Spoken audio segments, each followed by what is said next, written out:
Baik, selamat siang Bapak. Perkenalkan nama lengkap saya Franciscus Erlian, NIM 18030300169,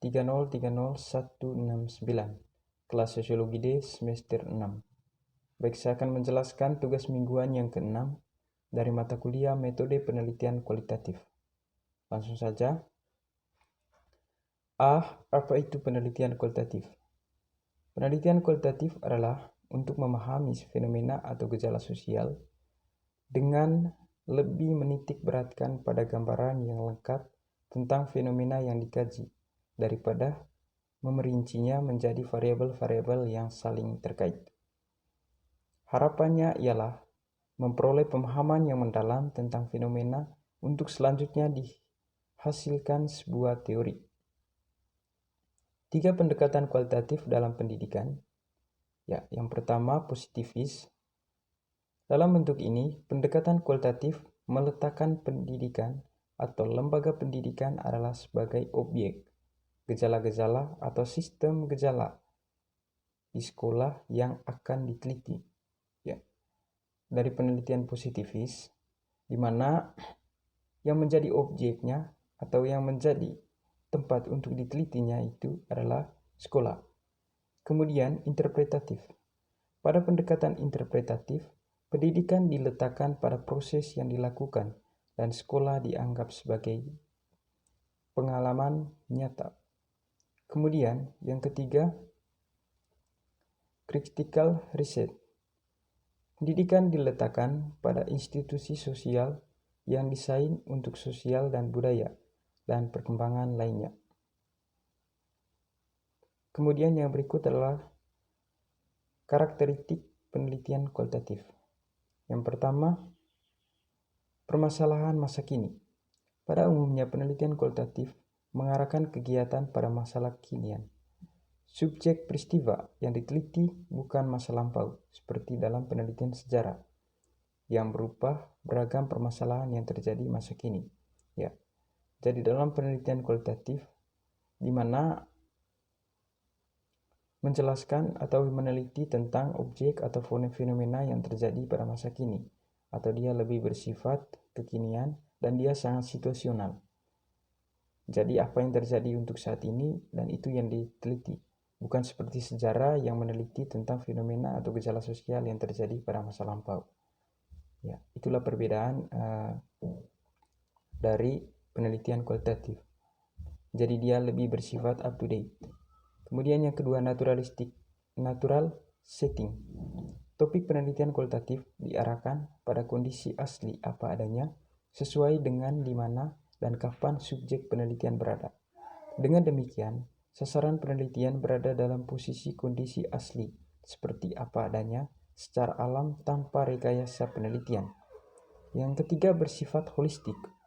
Penelitian kualitatif memandang berbagai masalah selalu berada dalam kesatuan, tidak terlepas dari kondisi yang lain, yang nyatu dalam satu konteks. Berbagai variabel yang dikaji tidak bisa dipahami secara terpisah dan posisi keterkaitannya dalam situasi konteks keseluruhan. Kemudian yang keempat, memusatkan pada deskripsi. Penelitian kualitatif memusatkan pada kegiatan ontologis sehingga data yang dikumpulkan terutama berupa kata, kalimat, atau gambar memiliki makna yang lebih nyata daripada sekedar angka atau frekuensi. Jadi dalam penelitian kualitatif yang diperhatikan di sini adalah kata bukan berupa angka. Jadi dia berupa kata yang membentuk sebuah kalimat dan tidak berupa angka. Kemudian yang kelima adalah analisis induktif. Penelitian kualitatif menekankan pada analisis induktif. Data yang dikumpulkan bukan dimaksudkan untuk mendukung atau menolak hipotesis penelitian, tetapi abstraksi disusun sebagai kekhususan yang telah dikumpulkan dan dikelompokkan melalui proses pengumpulan data yang dilakukan secara teliti. Kemudian yang keenam, desain penelitian lentur dan terbuka. Dalam penelitian kualitatif, desain disusun secara lentur dan terbuka disesuaikan dengan kondisi sebenarnya yang dijumpai di lapangan.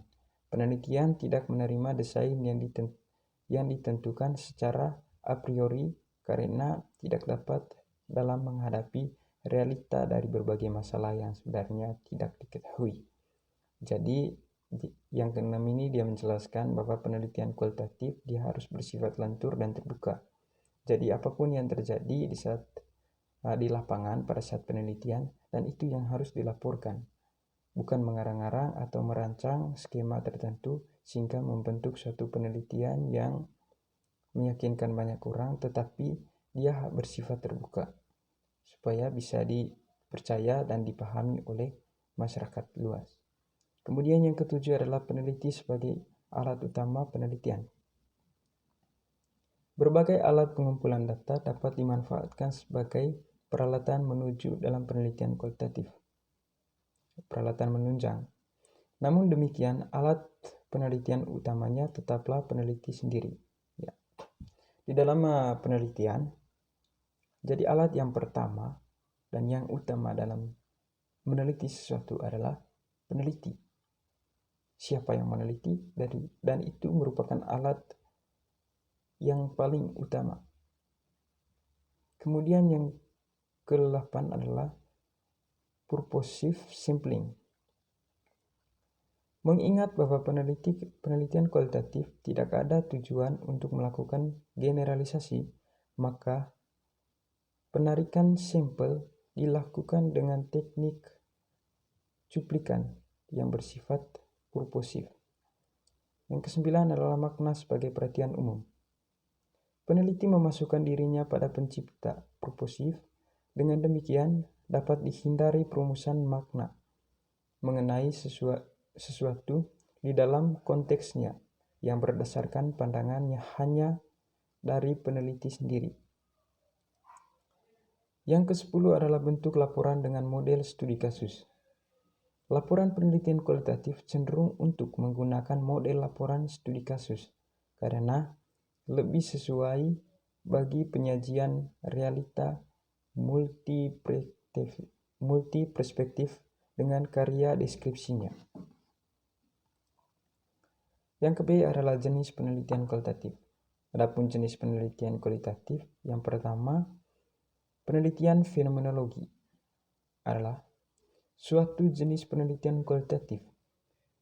Studi ini mengeksplorasikan makna dari pengalaman beberapa orang yang tinggal di sekitar isu-isu tertentu atau fenomena. Yang ke-B adalah studi etnografi. Jenis kedua dari penelitian kualitatif menyediakan kelompok budaya atau sosial yang utuh untuk menemukan dan menggambarkan keyakinan. Yang ke-C adalah dalam ground theory. Dalam penelitian kualitatif ini, peneliti berusaha untuk membuat sebuah teori yang menjelaskan beberapa tindakan, instruksi, ataupun proses. Yang ke-E adalah studi kasus merupakan jenis lain dari penelitian kualitatif. Penelitian berbeda dari jenis lain, bahwa peneliti ini adalah menggunakan analisis intensif dan deskripsi.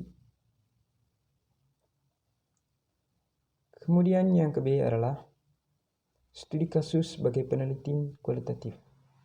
Studi kasus adalah cara peneliti yang lazim digunakan pada peneliti di bidang pendidikan, mengatakan bahwa studi kasus lazim digunakan untuk peneliti dengan tujuan tertentu untuk menyelesaikan studi ataupun program.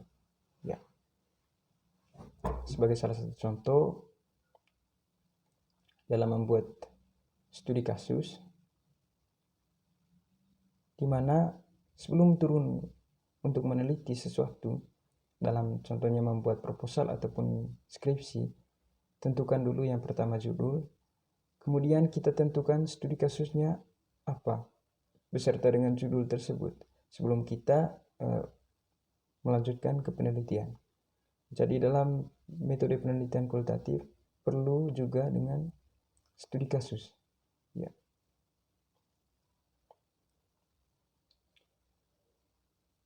Kemudian tipe studi kasus kualitatif. Adapun tipe dari studi kasus penelitian kualitatif, yang pertama tipe kasus tunggal. Kein mengatakan bahwa rasional untuk kasus tunggal adalah bila mana desain studi kasus tunggal bisa dibenarkan dalam kondisi-kondisi sebagai berikut. Yang pertama, kasus tersebut mengeteskan suatu uji penting tentang teori yang penting, merupakan suatu peristiwa yang langka atau unik, dan yang berikut bertujuan dengan tujuan menyimpang. Desain kasus tunggal berdasarkan unit analisis dibagi ke dalam dua macam, diantaranya desain studi kasus tunggal holistik, yaitu jika hanya dalam satu kasus yang diteliti hanya menganalisis sebuah persoalan pokok, di mana tidak bisa diidentifikasi ke dalam sub-sub lainnya. Yang kedua adalah desain multikasus. Desain multikasus berdasarkan unit analisisnya dibagi ke dalam dua macam, diantaranya desain multikasus holistik, yaitu terdiri dari berbagai kasus namun hanya satu hal yang diteliti.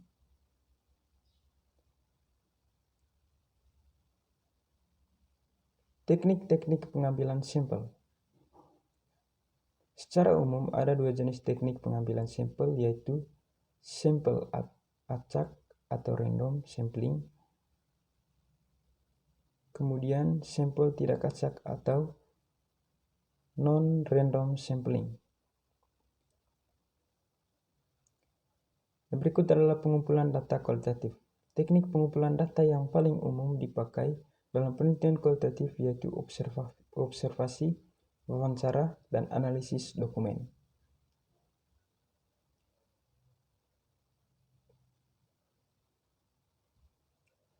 Ya, kita tahu bersama bahwa pengumpulan data kualitatif dilakukan dengan 3 cara. Yang pertama observasi, yang kedua wawancara, dan yang ketiga analisis dokumen. Ya, saya akan menjelaskan yang berkaitan dengan observasi. Observasi di sini adalah kita meninjau apa yang kita teliti. Contoh, sebagai salah satu contoh, meneliti tentang kopi ataupun meneliti tentang desa yang berbasis agrowisata yang terletak di Solo. Jadi kita melakukan observasi apa-apa yang mau kita teliti. Kemudian dilakukan dengan teknik wawancara. Kalaupun judulnya perspektif masyarakat tentang desa berbasis agrowisata, studi kasusnya desa Colol. Jadi yang kita harus wawancara adalah orang-orang Colol. Sejauh mana pemahaman ataupun sejauh kita rancang dulu dia punya pertanyaan, kemudian kita lakukan wawancara dengan masyarakat sekitar. Ya, masyarakatnya yang menjadi narasumber dan kita yang menjadi istilahnya penanya. Kemudian analisis dokumen. Ya. Dokumen yang kita teliti contohnya berkaitan dengan aturan yang mengatur tentang desa yang berbasis agrowisata. Ya, kita teliti dokumennya dan kita jadikan itu sebuah data. Dan itu merupakan data penelitian kualitatif. Ya.